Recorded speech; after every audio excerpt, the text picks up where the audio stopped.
நண்பர்களே, மனவே இலக்கிய வட்டத்தினுடைய 30 மற்றும் 31வது நிகழ்வாக தமிழர் திருநாள் சிறப்பு இலக்கிய சந்திப்பாக இந்த நிகழ்வை நாம் திட்டமிட்டிருக்கிறோம். தொடர்ச்சியாக ஒரு 29 நிகழ்வுகளை நடத்திய மனவே இலக்கிய வட்டம் இடையில் எதிர்பாராத காரணத்தினால் ஒரு கூட்டத்தை நம்மால் நடத்த இயலாமல் போனது. அந்த எண்ணிக்கையையும் இந்த கூட்டத்தில் ஈடு செய்ய வேண்டும் என்ற நோக்கத்திற்காக 2 சிறப்பு விருந்தினர்களை நாம் அழைத்திருக்கின்றோம். ஒவ்வொரு ஆண்டும் பொங்கல் திருநாள் சிறப்பு இலக்கிய சந்திப்பு என்பது ஒரு சிறப்பு விருந்தினரை தமிழகம் கொண்டாடக்கூடிய ஒரு படைப்பாளியை அழைத்து நடத்தி வந்திருக்கிறோம். அந்த வகையிலும் இந்த ஆண்டு பண்பாடு தொடர்பான முக்கியமான ஆய்வுகளை தொடர்ச்சியாக செய்து வந்து கொண்டிருக்கக்கூடிய நம்முடைய பேராசிரியர் ஐயா ஸ்டாலின் ராஜாங்கம் அவர்களை இந்த ஆண்டுக்கான பொங்கல் விழா சிறப்பு விருந்தினராக அழைப்பதாக நாம் திட்டமிட்டு நிர்வாகியிடம் கருத்து கேட்ட போது அனைவருமே இலக்கிய பரப்பில் இருக்கக்கூடிய அனைவரும் காலச்சுவடு இலக்கியதழ் வாயிலாகவோ அல்லது வேறு பல ஆய்வு கட்டுரைகளின் வாயிலாகவோ நம்முடைய பேராசிரியர் ஸ்டாலின் ராஜாங்கம் அவர்களை அறிந்திருக்கிறார்கள். அந்த வகையில் எல்லோரும் ஒருமனதாக நம்முடைய சிறப்பு விருந்தினராக இந்த ஆண்டு பேராசிரியர் ஸ்டாலின் ராஜாங்கம் அவர்கள் மணப்பாறை வருகை தருவது என்பது சிறப்பானதாக இருக்கும் என்று உடனடியாக ஒப்புதலை கொடுத்தார்கள். அந்த ஒப்புதலுக்கு பிறகு ஐயா அவர்களை தொடர்பு கொண்டு பேசிய போது அந்த தேதி வேறு ஏதும் நிகழ்வு ஒப்புக்கொள்ளப்படாமல் இருந்தால் கண்டிப்பாக வருகிறேன் என்றார்கள். அதை போலவே மாலையிலே அன்றைய தினம் காலையில் தொடர்பு கொண்டு அன்றைய தினம் மாலையிலேயே நிகழ்விற்கு வருவதாக ஒப்புதலை கொடுத்தார்கள். அதனை தொடர்ந்து சரி, வழக்கம் போல நாம் வாட்ஸ்அப் வழியாக மட்டுமே நிகழ்வு குறித்த அறிவிப்புகளை செய்து கொண்டிருக்கோம். இந்த ஆண்டு ஒரு ஆவணப்படுத்துவதற்காகவாவது ஒரு அறிக்கை தேவைப்படுகிறது என்பதற்காக ஒரு அழைப்பிதழையும் வடிவமைத்தோம். அப்போது இந்த அழைப்பிதழ் சரியாக இருக்கிறதா, ஏதேனும் கருத்து பிழை அல்லது ஒற்றுப்பிழை இருக்கிறதா என நம்முடைய சிறப்பு விருந்தினருக்கு அனுப்பி ஒப்புதல் கேட்ட போது அதில் இருந்த பேராசிரியர் என்ற வார்த்தையையும் அமெரிக்கன் கல்லூரி என்ற வார்த்தையையும் நீக்கிவிட்டு எழுத்தாளர் என்று மட்டும் போட்டால் போதுமானது. பேராசிரியர் என்ற பெயரில் பல பேர் பேருக்கு ஆசிரியராக இருந்து கொண்டிருக்கக்கூடிய காலகட்டத்தில் மிக புகழ் வாய்ந்த மிக முக்கியமான ஒரு நிறுவனத்தில் உதவி பேராசிரியராக பணியில் இருந்த போதும் கூட அந்த பொறுப்பை விட இந்த சமூகத்திற்கு எதையாவது செய்ய வேண்டும் என்ற அக்கறையில் தன்னுடைய முழு சக்தியையும் திரட்டி ஆய்வுக்காக தமிழகமெங்கு பயணப்பட்டு மக்களினுடைய வாழ்க்கையை, மக்களுடைய பாடுகளை, மக்களுடைய வரலாறுகளை ஆவணப்படுத்தி வரக்கூடிய ஒரு எழுத்தாளன் என்ற அடையாளம் போதும். அதனால் பேராசிரியர் என்ற வார்த்தையை நீக்கிவிட்டு நீங்கள் எழுத்தாளர் ஸ்டாலின் ராஜாங்கம் என்று போட்டால் போதும் என்றார். அப்போது அந்த கணமே நான் என் மனதில் தோன்றியது, எப்போதுமே மேன்மக்கள் தங்களை பறைசாற்றிக் கொள்வதில்லை. தமிழ் இலக்கிய பரப்பில் ஒரு மறுக்க முடியாத ஆளுமையாக விளங்கி வரக்கூடிய பேராசிரியர் ஸ்டாலின் ராஜாங்கம் அவர்கள் தன்னை ஒரு எளிமையான ஒரு எழுத்தாளனாக அடையாளப்படுத்திக் கொண்டிருக்கிறார். ஒரு 6 மாதங்களுக்கு முன்பாக மதுரையில் ஒரு 2 நாள் பயிலரங்கில் கலந்து கொள்கின்ற ஒரு வாய்ப்பு எனக்கு கிடைத்தது. அப்போது திரைப்படங்களில் இருக்கக்கூடிய சில பண்பாட்டு கூறுகளை குறித்து ஒரு 1.25 மணி நேரம் 1.5 மணி நேரம் நம்முடைய பேராசிரியர் அவர்கள் ஒரு சிறப்பான உரையை வழங்கினார்கள்.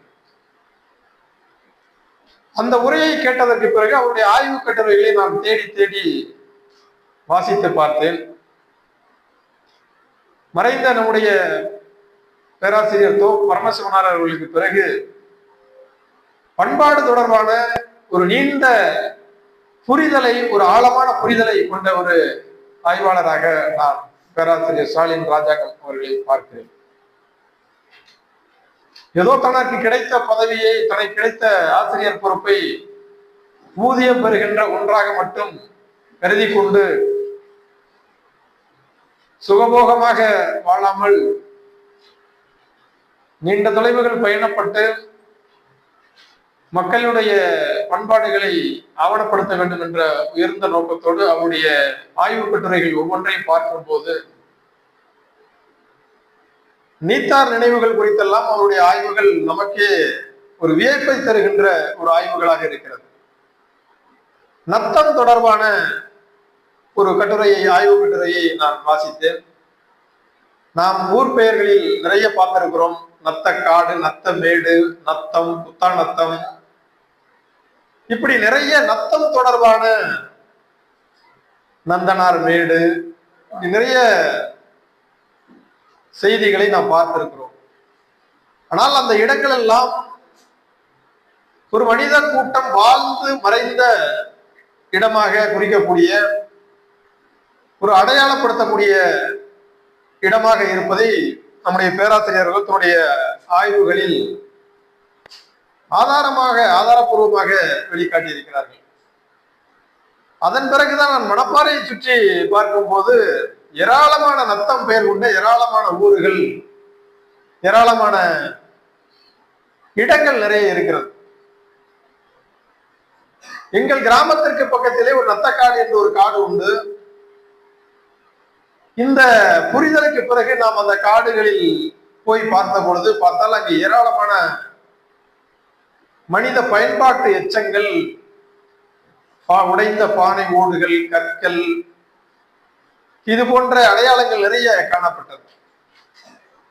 அதன் பிறகு கிராமத்தில் உள்ள மூத்தவர்களை, பெரியவர்களை அணுகி இங்கு மக்கள் வாழ்ந்ததாக நீங்கள் ஏதாவது செய்தி அறிந்தீர்களா என்றால், பல தலைமுறைகளுக்கு முன்னால் இங்கு மக்கள் வாழ்ந்ததாகவும் அது பற்றி கேள்விப்பட்டிருக்கிறோம் என்றும் சொன்னார்கள். அதை ஒட்டி அங்கு இருக்கக்கூடிய புதர்கள், காடுகளை எல்லாம் பார்க்கும் பொழுது நம்முடைய வரலாற்று ஆய்வாளர்கள் குறிப்பிட்டு சொல்லக்கூடிய சேஷ்ட தேவி என்ற, மூதேவி என்ற சிலையும் கூட அந்த பகுதியில் நான் பார்க்க முடிந்தது. அப்படி என்றால் அதெல்லாம் 11ஆம் நூற்றாண்டு 12ஆம் நூற்றாண்டு காலகட்டத்தில் அந்த கிராமங்களை தூய்மைப்படுத்துகின்ற, அந்த கிராமத்தின் மூத்த மகளாக அந்த கிராமத்தை காத்த ஒரு பெண்ணை மூத்த தேவி அல்லது மூதேவி, சேஷ்ட தேவி என்ற பெயர்களில் மக்கள் வழிபட்டு வருகிறார்கள் என்ற செய்தியை உணர முடிந்தது. நாம் ஒரு கூட்டத்தில் கலந்து கொள்ளுகின்றோம், ஒரு பேச்சை கேட்கின்றோம், அதோடு கடந்து போய்விட்டால் அந்த கூட்டத்திற்கும் அந்த பேச்சை கேட்டவருக்கும் எந்த பயனும் இல்லாத ஒரு பொழுதாக கடந்து போய்விடும். ஆனால் ஒரு சொல் நமக்குள் ஒரு பெரிய விளைவை ஏற்படுத்துகிறது, நமக்குள் ஒரு தேடுதலை ஏற்படுத்துகிறது என்றால் அந்த படைப்பாளியினுடைய நோக்கம் வெற்றி அடைந்ததாக நான் கருதுகின்றேன். ஒரு வார்த்தை தான், ஆனால் அதன் பின்னால் பயணிக்கக்கூடிய அல்லது அதை தேடி செல்லக்கூடிய புரிதலை நமக்கு ஏற்படுத்துகிறது என்றால் அந்த ஆய்வாளர் அவருடைய உழைப்பின் பயனை அடைகிறார் என்று நான் கருதுகிறேன். நம்முடைய மணப்பாறை மிகப்பெரிய வரலாற்றுக்கு சொந்தமான மண் என்றாலும் கூட நம்முடைய பேராசிரியரிடம் நான் மாலையில் பேசும்போது கூட அதைத்தான் நான் சொன்னேன். இந்த பகுதியில் ஏராளமான ஆய்வுக்குரிய விஷயங்கள் இருந்தாலும் கூட இந்த பகுதியில் இருந்து ஒரு மிகப்பெரிய படைப்பாளி இந்த பகுதியினுடைய மக்களினுடைய வழிகளை, பாடுகளை, அவர்களுடைய சுகங்களை, துக்கங்களை படைப்புகளாக ஆக்கி தருகின்ற சூழல் அமையாமல் போய்விட்டது. ஒரு 50 ஆண்டுகளுக்கு பின்னர் ஜெயந்தன் ஐயா, முஸ்தபா ஐயா, அதற்கு பிறகு இன்றைக்கு புதிதாக நிறைய ஏராளமான இளைஞர்கள் எழுத வந்திருக்கிறார்கள். இன்றைக்கு நம்மோடு இருக்கக்கூடிய தோழர் மாறன் மகா உட்பட, ஜீவிதன் உட்பட, நம்முடைய நிலாமகன் உட்பட, அசரப் அலி, இப்படி எண்ணற்றோர் படைப்புகளை உருவாக்குகின்ற ஒரு முயற்சியில் ஈடுபட்டிருக்கிறார்கள் என்பது நாம் தொடர்ச்சியாக நம்முடைய மரபுகளை, கூறுகளை பாதுகாக்கின்ற வேலைகளை அடுத்தடுத்த தலைமுறைக்கு நம்முடைய மூத்தோர்கள் கடத்தி இருக்கிறார்கள் என்பதை நாம் புரிந்து கொள்ள முடியும். 30கள் காலகட்டத்தில் பிறமொழி கலப்பை, இந்தி எதிர்ப்பை கடுமையாக மேற்கொண்ட இந்த மண், அதற்கு பிறகு கூட 60கள் பொழுதுகள், தற்கால பொழுதுகள் வரை இனம் மொழி தொடர்பான சிந்தனைகளில், செயலாக்கங்களில் தொடர்ச்சியாக வேறு எந்த ஊர்களில் வாழும் மக்களை காட்டிலும் இந்த மணப்பாறை சேர்ந்த மக்கள், இளைஞர்கள் தன்னை முன்னிறுத்தி கொண்டு, தன்னை முதல் களப்பழியாக்கி கொண்டு அந்த போராட்டத்திற்கு முதல் ஆளாக வருகின்றார்கள். இப்படி இந்த பகுதிகளில் இருக்கக்கூடிய பண்பாடுகள், கூறுகள், அரசியல் செய்திகள் தொடர்ச்சியாக அடுத்தடுத்த தலைமுறைகளுக்கு கடத்தப்பட்டு வந்திருக்கிறது. அந்த வகையில் நாம் நம்மை கூர் நீட்டிக் கொள்வதற்காக தொடர்ச்சியாக இது போன்ற இலக்கிய கூட்டங்களை நடத்தினாலும் இந்த நிகழ்வு ஒரு பண்பாடு தொடர்பான ஒரு சிறப்புமிக்க நிகழ்வாக அமைய வேண்டும் என்ற நோக்கத்தில் தான் ஒரு பண்பாட்டு ஆய்வாளரை அழைத்திருக்கின்றோம். அந்த வகையில் பெரும் மகிழ்ச்சியோடு ஐயா ஸ்டாலின் ராஜாங்கம் அவர்களை வருக வருக என மனவை இலக்கிய வட்டம் வருகிறது.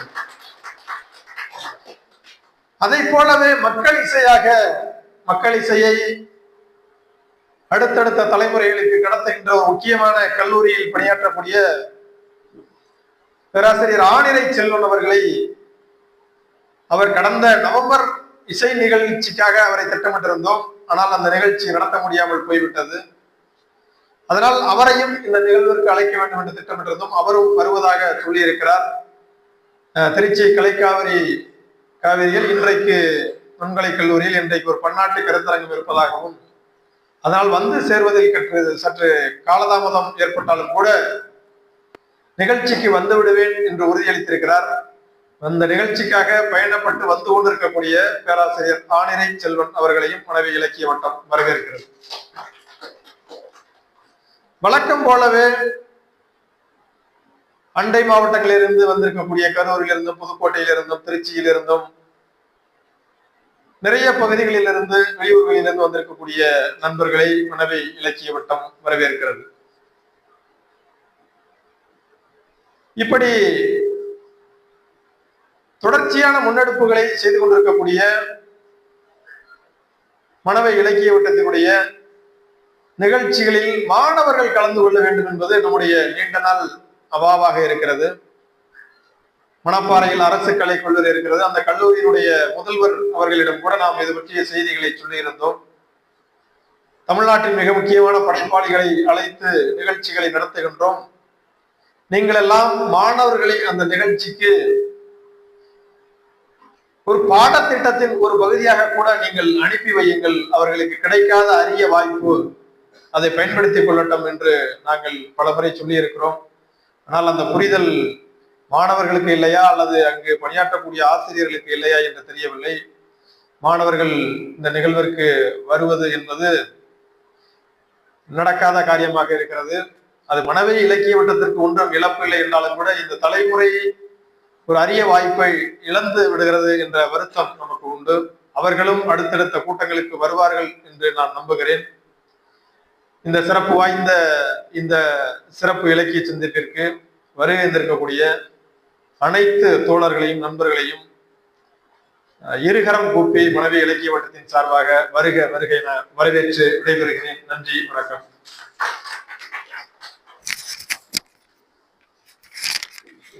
நன்றி ஐயா. ஒரு தாழ்மையான வேண்டுகோள், மொபைலை கொஞ்சம் சைலன்ஸில் போட்டுக்கங்க. அப்படி பேசணும்னா தயவு செய்து வெளியில போய் பேசிட்டு வந்துருங்க. நன்றி, ஒத்துழைப்பீங்க அப்படின்னு நம்புறேன்.